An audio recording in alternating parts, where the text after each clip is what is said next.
Nanami Kento is arguably one of the best characters in Jujutsu Kaisen, and I'm sure a lot of you guys would agree. He's introduced as this calm, collected badass who gets the job done, but all good things must come to an end. And unfortunately, Nanami met his end back in Shibuya, and had arguably one of the cruelest and saddest deaths in the series. So I thought I'd talk about everything that led up to that moment today, starting back to when he's a student in Tokyo Jujutsu High. Nanami was an underclassman of both Gojo and Geto. He looked and behaved very differently than he does now, but what we know is that he hates being a sorcerer. Everything about it is a living hell to him. Being a sorcerer is too much for him to bear, and one day, him and his friend Yu Haibara gets sent out on a mission to slay a curse. But Nanami expresses his concerns, saying that the mission seems better suited for someone of a higher grade. But Yu Haibara is pumped. He wants to show what he's made of. And unfortunately, that leads to his death, and seems to be the Nanami's breaking point, because right after he graduated, he left Jujutsu, or as he put it, he ran away from it. Not wanting to be a part of it, just wanting to lead a normal life, so he just becomes a salaryman, working as a stockbroker, where he gets people to invest in stock with no growth or potential, essentially scamming them. But Nanami doesn't really care. He just wants money. Oh, he needs his money. He's a lost man with nothing but money on his mind. But one day he goes into a bakery and sees a worker with a curse on her shoulder and gets rid of it for her. And as he's walking away, the lady runs out and thanks him. This is where Nanami had somewhat of a change of heart and a realization of what he wanted to do with his life. So he calls Gojo and goes back to Jujutsu and becomes a grade 1 sorcerer. He appears later in the war against Geto. Although we don't see him much, we do see him in an epic fight against curses, hitting his record of the most black flashes in a row. Now in the current anime, Gojo gives Nanami the task of looking after Yuji and teaching him a few things, acting as a kind of mentor to him. He teaches Yuji about black flash and what it means to be a sorcerer, and helps out with the current threat that is Mahito. He has 2 encounters with him.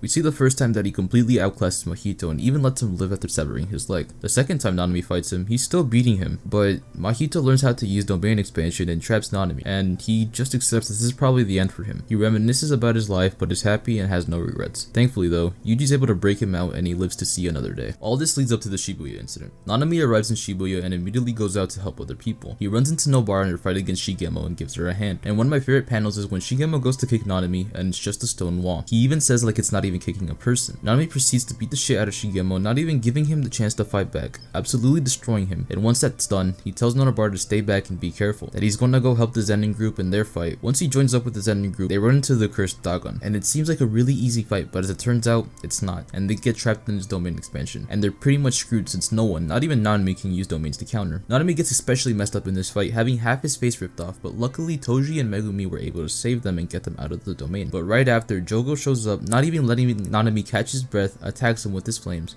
and we're left with this uneasy feeling. But we see that Nanami's will to live is even stronger than anything his enemies throw at him, but just by looking at him, we can tell that the end is near. He's slaying curses left and right out of pure instinct. He's thinking about how nice it would be to go on a vacation and have a break, but remembers about the current mission at hand, not aware of the current state that he's in. But we see someone touch Nanami's chest, and it's Mahito. Nanami knows this is the end, and Yuji unfortunately manages to stumble upon all this. Nanami sees his old friend and looks over at Yuji and gives him his final words, "You've got it from here," and thus ends the tale of Nanami Kento. I love Nanami. He was an amazing character with such great dynamic with Yuji, and I wish I could have seen their growth together. But it is Gega's story and he can do whatever he likes with it. But if you enjoyed, please like, subscribe, whatever, interact with it, and let me know what your favorite character is, or you know, your least favorite character. Mine's Mahito, he's my least favorite character. But yeah, thanks.